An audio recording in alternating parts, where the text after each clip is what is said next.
Peggy 18. Previously on Brotherhood Diaries. Rome is 3 times the size of Florence, so it made sense for us to introduce the horse in the city. As a player, you totally get to customize your own assassin. With this, the player will have some pretty kick-ass allies to help him fight the Borgia.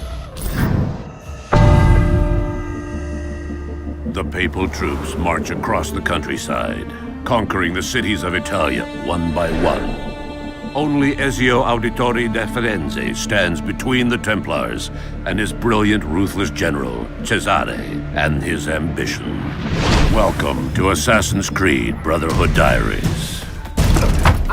In Assassin's Creed Brotherhood, Ezio is facing his toughest foe ever. Cesare Borgia is the perfect nemesis. And basically, he can do whatever he pleases. He's got unlimited resources, being the general of the papal armies. He's really, really ruthless, and truly Ezio's biggest challenge to date.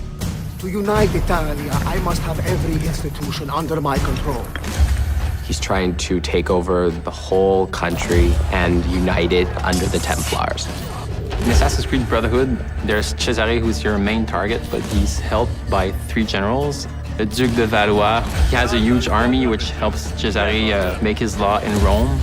Juan Borgia, who is in charge of the money, so Cesare uses this money to wage his wars. And Micheletto, who is Cesare's personal assassin.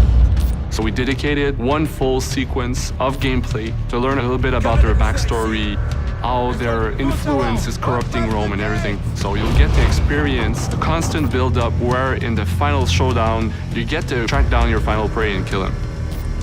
Well, it's a well-known fact that Leonardo da Vinci ends up working for Rodrigo Borgia.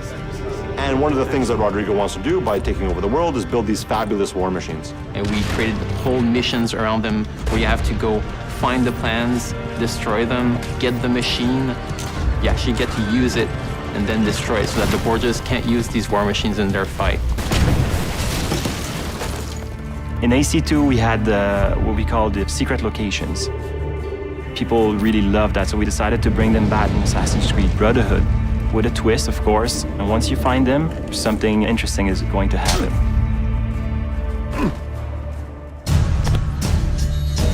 And then there's gadgets like crossbow that I've wanted to use since AC1. Now we have it in the game with upgrades on it. There's also the parachute, which is based off one of Leo's drawing that will permit you to glide if you jump from high enough buildings. Our new strategy for combat in Assassin's Creed Brotherhood is to strike first and strike fast. We wanted to reward those that really had a more aggressive approach to it. We wanted the player to feel badass when he was performing these counter kills. So that became sort of the trademark of what the combat system is. You may have noticed there are now enemies with guns. If you know a bit of the history of Rome and of Leonardo, those assets end up in the hands of the Borgias. So what you have is now we have enemies that are a lot more aggressive, but at the same time, Ezio is a lot faster of a fighter. The Papal Guards are basically the ultimate elite guards that we're going to have in Assassin's Creed Brotherhood. Their sole purpose is to kill Ezio.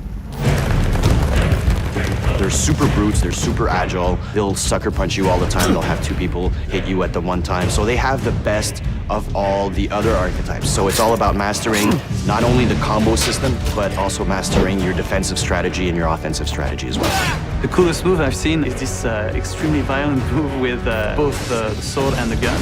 Once you have it in your hands, it's something unbelievable. It's really fast-paced, it's really visceral. Basically, you get to kill somebody with a sword, and then you get to shoot his head with a gun.